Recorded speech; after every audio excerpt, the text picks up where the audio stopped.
Greetings, ladies and gentlemen. I welcome you all. We just want to issue this solidarity statement responding to the decision letter that was made yesterday by the Zambia Environmental Management Agency through the Minister of Green Economy and Environment. As the Center for Environment Justice, we welcome the government's decision through the Zambia Environmental Management Agency, ZEMA, to stop mine works in the Lower Zambezi National Park because of non-compliance to conditions in the decision letter by Mwembeshi Resources Limited. While this is not a substantive stoppage of mining operations per se, it is an indication of government seriousness in ensuring the upholding of legality in the mining sector. It is in the public domain, and long as it been that the Lower Zambezi mining case has been a controversial case of irregularities, procedural improprieties, and political manipulations in relation to EIA approvals in Zambia. On the other hand, legal scholars in Zambia are on record having analyzed the subjective lacunas in the Zambian EIA regulatory rules that give rise to such controversies as the Lower Zambezi mining saga. While CIJA applauds the minister for having taken this active step to ensure sanity in the process of establishing this mine, we are still of the view that more can and needs to be done regarding the Lower Zambezi mining. The history of mining in Zambia dates from as far back as the 1920s in the colonial area, where public participation and consultation were not policy nor legal matters. From 1920s to date, it is contestable that mining in this country has put local populations out of their abject poverty. We are ready to review any case studies that may prove us wrong in this assertion, so we may use it in justification of the Lower Zambezi mining. Further, history of mining in Zambia does not show us any positive socio-ecological impacts even after closure. Kawe stands as a monument of testimony to this. Dust emissions or pollution, water contamination, land degradation, and displacements of local communities is all the narrative that history of mining in Zambia brings to the fore.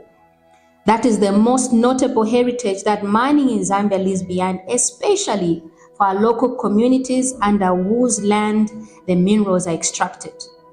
How different is the Lower Zambezi mining going to be for the nation has not seen any evidence of how different this mining will be.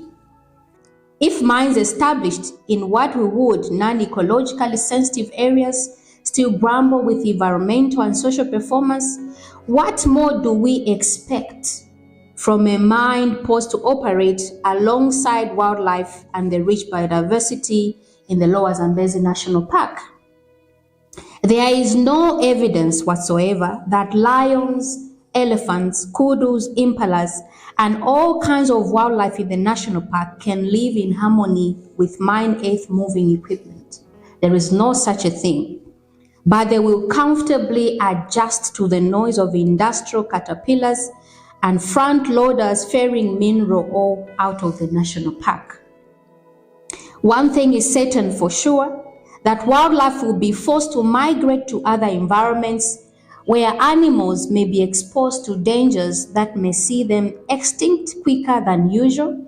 Animals will seek alternative survival habitats, in the process of which they will escalate animal-human conflict in the surrounding communities. Carnivores, animals, will harm humans and their livestock, while herbivores like elephants will destroy human fields. And more so, animals will cross the river into Zimbabwe, where the national park on the other side is a no-go area for mining activities. We hope that this compliance order issued by the Minister and ZEMA will provide us with ample time to answer these questions. For the sake of the public interest Environmental sustainability and environmental education in Zambia, we are all waiting to learn how a mine can sustainably exist in harmony with wildlife. We further hope that all interested and potential affected parties in this country will be given equal opportunity to understand and appreciate these sticky issues within the time frame of this temporal suspension of activities in the national park. The political manipulations of EIA processes at the expense of thorough consultations and public engagements right from the beginning of this matter is what brings us here, still with a lot of pending questions. Thank you, Honorable Minister, Honorable Collins Nzovu, and thank you, ZEMA, for this progress in the right direction. But the country still has a lot of expectations regarding this and many other matters that have come up in the past and may come up in the future. Therefore, I will now go to what CEJ and other NGOs feel needs to be done to address the fundamentality of these problems rather than dealing with symptoms every now and then. What we have as environmental rights in Section 4 of the Environmental Management Act of 2011 is just a shadow of what could be justiciable, but the citizens cannot hold the state legally responsible for those violations. Secondly, in connection with the Environmental Management Act of 2011, we need to take advantage of the ongoing process of amending the Act to remove clauses that give the minister power to overrule technical expertise in the review of the EIAs. Such clauses have been manipulated for political interference in the EIA processes. This is what brings us to this issue. Thirdly, we understand that mining and environmental laws in Zambia only serve to establish a mine in the country. Beyond its establishment, the day-to-day life of the mine is controlled by mining agreements of development, agreements between government and the mining companies. Unfortunately, these agreements are kept secret under lock and key. These agreements do not get their legality from national law or even the Constitution, but their legality is based on bilateral investment treaties signed between Zambia and the country where the mining investor comes from. What is secret in these agreements is a matter of public concern because we cannot continue allowing mining investors control us in our own land while hiding behind mining agreements and BITs signed with the government. Zambia has been a compliant member of the Extractive Industry Transparency Initiative since 2009, but we wonder why we still have permitted secrets in the mining sector.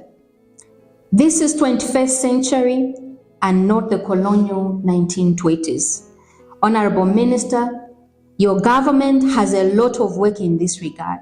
We remain committed to support government decisions that are in the best interest of this country, and also to ensure that mining companies uphold the human rights principles, respect the environmental laws and regulations, and then also follow the EIA procedural standards that are laid down. I thank you.